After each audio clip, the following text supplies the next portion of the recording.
From our discussion so far on origin of spectral lines, we have derived a formula of wave number, that is 1 upon lamb, and from that formula when rearranged we get the lamb का formula like this.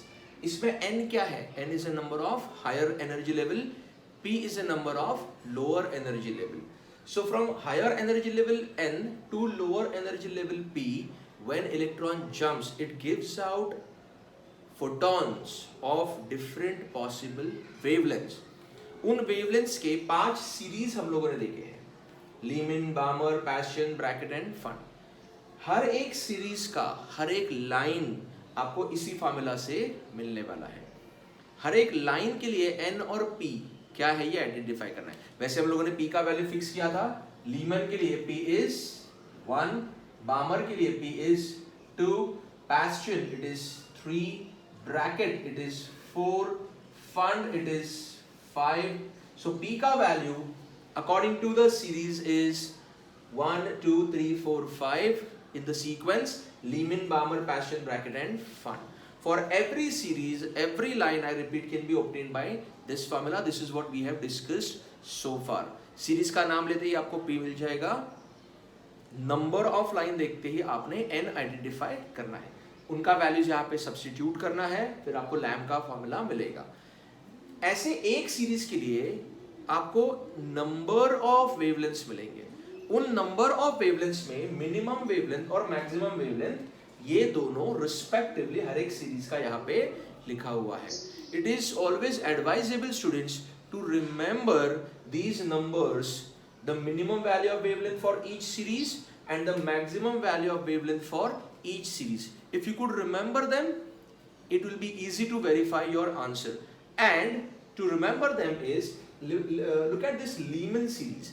It is ultraviolet, मतलब violet के नीचे है. violet का कितना होता है? 3650 to be exact. तो 3650 के नीचे वाला ये values है.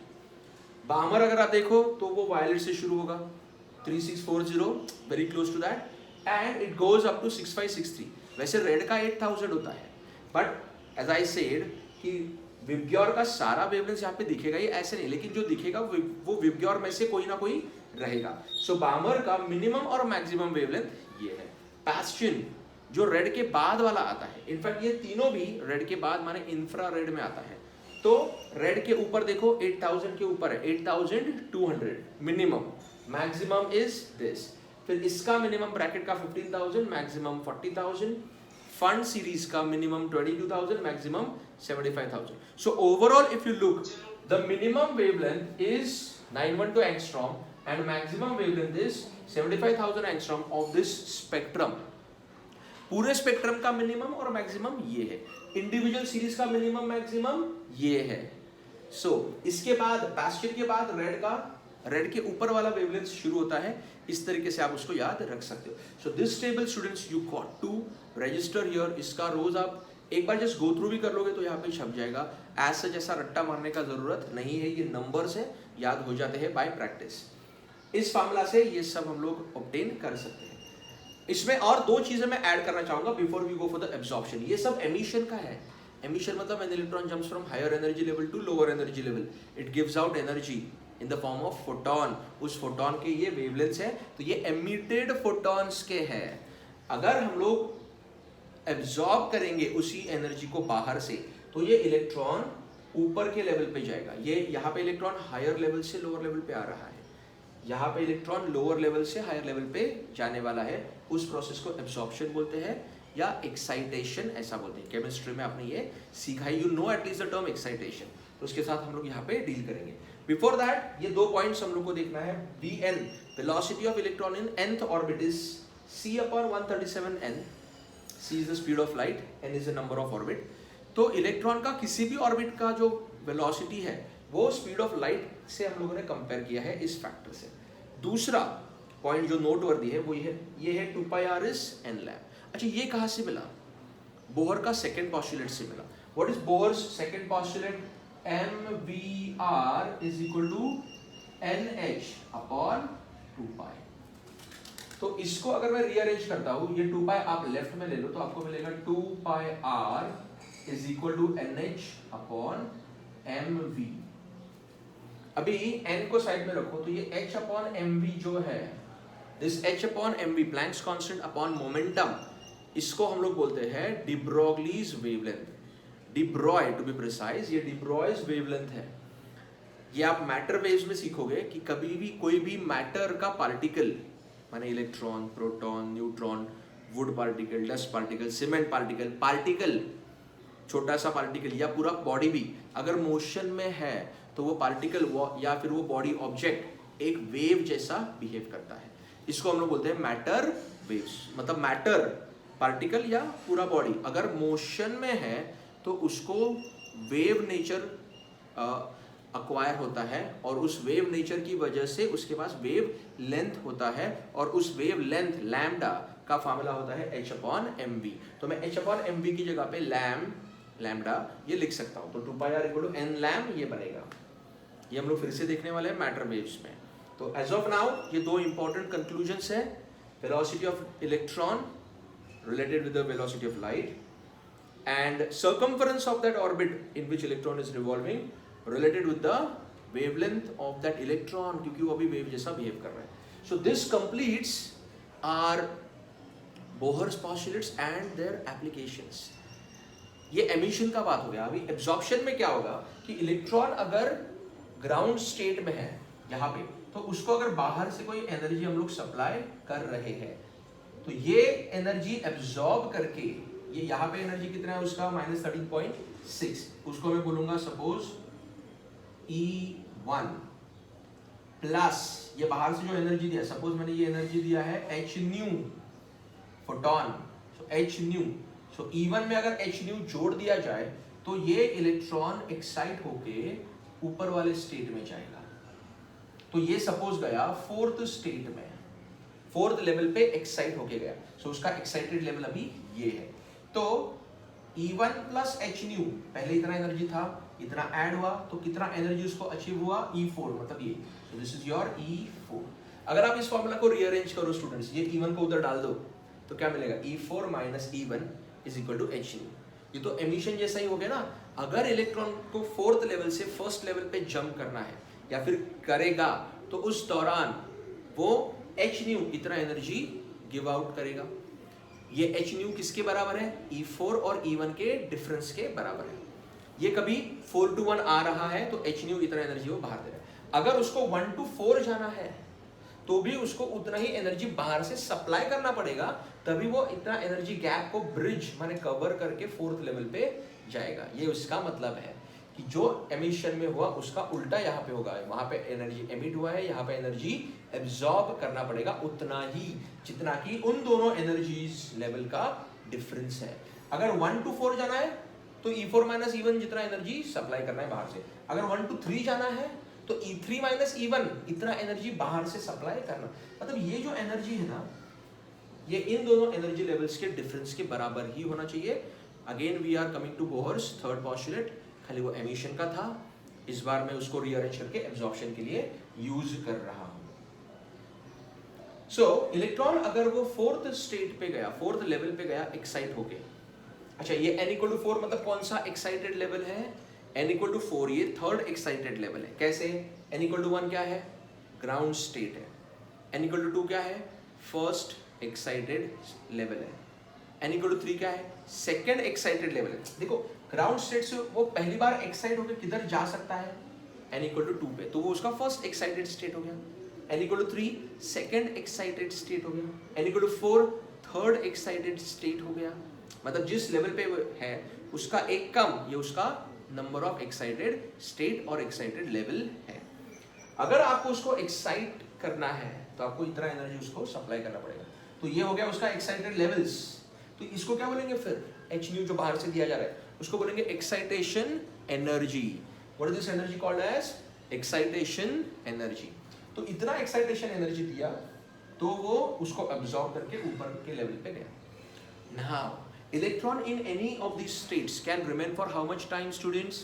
Electron in any state can remain for 10 raised to minus 8 second। electron का life time in state is 10 nanosecond होता है। 10 नैनोसेकंड मतलब 10 into 10 raised to minus 9 second which is 10⁻⁸ second. तो इलेक्ट्रॉन किसी भी लेवल पे बोलो, 4th 3rd 5th व्हाटएवर, वहां पे वो इतने टाइम के लिए बचेगा, मतलब ऊपर गया तुरंत वो नीचे आने का चांसेस है। अभी वो नीचे जब भी आएगा तो कितने तरीके से आ सकता है, मतलब ऊपर से नीचे। अभी फिर से इसका बात शुरू हो गया एमिशन का। So when it jumps from higher level to lower level, it will give out energy in the form of photon. But higher to lower आते समय वो कितने तरीकों से आ सकता है, what are the number of possible ways, number of possibilities. 4 से वो नीचे कैसे आ सकता है, 4 to 3 आ सकता है, 4 to 2, 4 to 1, कितना पॉसिबिलिटीज हो गया 3। कैसे, 4 to 3, 4 to 2, 4 to 1, 3 पॉसिबिलिटी हो गया। प्लस और भी है, जब ये 3rd लेवल पे है 4 to 3 आया तो यहाँ पे भी इतने टाइम के लिए रुकेगा, तो वहां से नीचे आने का चांसेस क्या है, 3 to 2, 3 to 1, या वो 3 to 2 जा सकता है या 3 to 1 जा सकता है, मतलब 3 में 2 पॉसिबिलिटी और जुड़ गया। 4 से लेकर 4 to 3, 4 to 2, 4 to 1, 3 हो गया। फिर 3 to 2, 3 to 1, 2, मतलब 5 हो गया।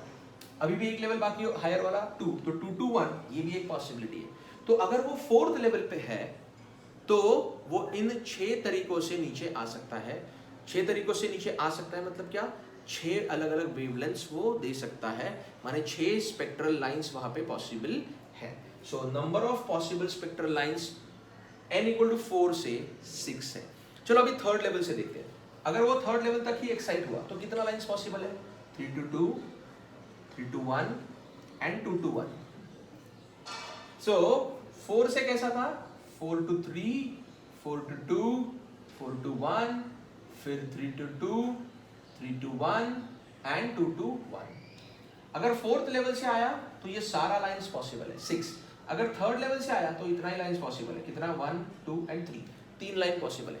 3 to 2 का एक हुआ, 3 to 1 का दूसरा हुआ एंड 2 to 1 का तीसरा हुआ। So from 3rd level it can emit only 3 possible lines, from 4th level it can emit 6 possible lines. वैसा ही आप 5th 6th 7th किसी भी लेवल का कर सकते हो। तो इन जनरल इसका फॉर्मूला क्या है, number of possible spectral lines in general is n into n-1/2, where what is n, ये आपने लिख लेना है। what is n here, n is the number of that excited state और number of the orbit in which it is present now। excite होके वो जिस level पे गया है उस लेवल का नंबर है n। जैसे ग्राउंड स्टेट से अगर वो 4th लेवल पे गया तो n क्या है 4, तो यहाँ पे क्या आएगा 4 इंटू ब्रैकेट में 4 - 1 मतलब 3, 4 into 3 12, 12/2 6। चेक करो 6 लाइंस है, 1 2 3 4 5 6। अगर वो 3rd एक्साइटेड लेवल पे गया 3rd, तो n = 3, तो यहाँ पे 3 रखो तो 3 ब्रैकेट में 2, 3 to the 6, 6/2 is 3, 3 लाइन से होना चाहिए। तो देखो चेक करो 3 से 1 2 और 3, 3 लाइन से। अगर वो 2nd लेवल तक ही गया, n = 2 पे गया, तो यहाँ पे 2 रखो, 2 यहाँ पे क्या आएगा 2 - 1 that is 1, 2 गया तो 2/2 that is 1, एक ही स्पेक्ट्रल लाइन आएगा 2 to 1, that's it। जिस एक्साइटेड लेवल पे वो है या फिर जिस लेवल पे वो एक्साइट होके गया है उस लेवल का नंबर n इस फॉर्मूला में डालो तो आपको ओरिजिन ऑफ स्पेक्ट्रल लाइंस का पॉसिबिलिटी यहाँ पे मिल जाएगा। इसको हम लोग ओरली भी कर सकते हैं। अगर वो 5th लेवल पे गया तो आप ओरली कैलकुलेट करो, 5 to 4, 5 to 3, 5 to 2, 5 to 1, 4 हो गया। फिर 4 to 3, 4 to 2, 4 to 1, 3 हो गया। फिर 3 to 2, 3 to 1 और 2 हो गया और 2 to 1 1 हो गया। तो इस तरीके से आप अगर 5th लेवल से उसको फाइंड आउट करते हो तो 10 स्पेक्ट्रल लाइंस आएगा और वही आपको इस फॉर्मूला से भी मिलेगा। चेक करो 5, इसमें 5 डालो, 5 into 4 ब्रैकेट में 4 आएगा, 5 4 20, 20/2 10 स्पेक्ट्रल लाइंस। तो या तो डायरेक्ट फार्मूला से करो या फिर ऐसा पॉसिबिलिटीज कहाँ से कहाँ पे जंप कर सकता है, हायर टू लोअर कितना पॉसिबिलिटीज है सबको कंबाइन करो। फॉर्मूला याद नहीं आया तो भी और ही हो सकता है, लेकिन फॉर्मूला इसलिए लगेगा क्योंकि 7th 8th लेवल पे अगर दिया तो आपको कैलकुलेट करना थोड़ा मुश्किल हो जाएगा, इस तरीके से टाइम ज़्यादा जाएगा, उस केस में फॉर्मूला काम आएगा। So this is about absorption. और एब्जॉर्प्शन में सिर्फ आपको क्या देखना है, वही n और p ही देखना है कि कौन से लेवल से कौन से लेवल पे गया, उन दोनों लेवल्स का एनर्जी का डिफरेंस इज hν और hc/λ। एब्जॉर्प्शन में भी सेम तरीके से ही सॉल्व करना है, वैसे ही शॉर्टकट्स h का वैल्यू hc का वैल्यू इलेक्ट्रॉन वोल्ट वाला सेम आपने यूज करना है। So this is all about your Bohr's postulates. उससे ऑब्टेन किया हुआ सब क्वांटिटीज हम लोगों ने पहले देखा, उसकी वजह से मतलब थर्ड पॉस्टुलेट से ओरिजिन ऑफ स्पेक्ट्रल लाइंस का डिस्कशन किया, उसके मिनिमम मैक्सिमम वैल्यूज, एमिशन में, एब्जॉर्प्शन में भी ऐसे ही वेवलेंथ्स एब्जॉर्ब करने पड़ेंगे अगर उसको उस लेवल पे जाना है, तो इसका उल्टा सब एब्जॉर्प्शन में रहेगा.